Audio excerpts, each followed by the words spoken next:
Recording studio Ekangar सराय। Presented by किसका film. आगे बड़ी मार को तोरे भैया गे, बड़ी मार को तोरे भैया गे। नालंदा से चला हो गवैया गे, नालंदा से चला हो गवैया गे। लाग हो कि टूटल पलैया गे, लाग हो कि टूटल पलैया गे। पटना से चला हो गवैया गे, पटना से चला हो गवैया गे।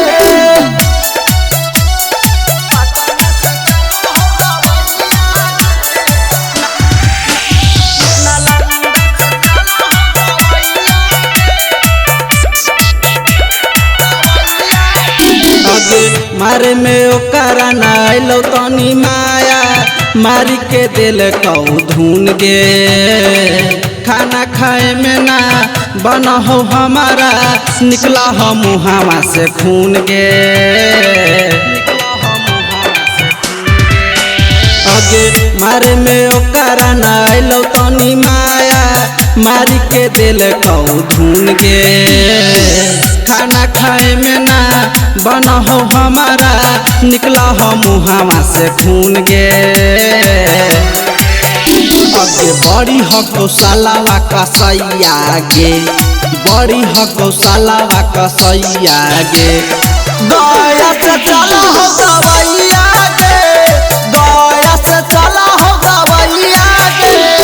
लाग हो कि टूटल पलैया गे, लाग हो कि टूटल पलैया गे।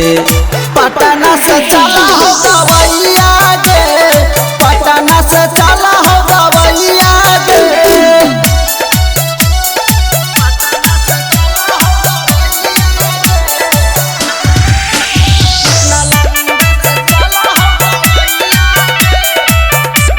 किसका रिकॉर्डिंग स्टूडियो एकंगर सराय। का जानी के तना दिनाला रहबऊ हम हूँ रेस्ट में। ठीक जदी हो तो मिले लाइबऊ हिलसा रेस्टोरेंट में। का जानी के तना दिनाला रहबऊ हम हूँ रेस्ट में। ठीक जदी हो तो मिले लाइबऊ हिलसा रेस्टोरेंट में।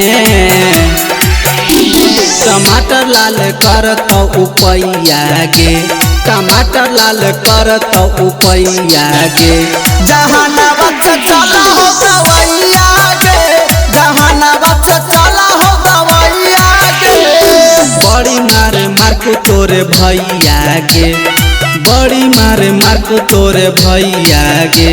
नालंदा से चला हो गवैया गे, नालंदा से चला हो गवैया गे। किसका रिकॉर्डिंग स्टूडियो एकंगर सराय।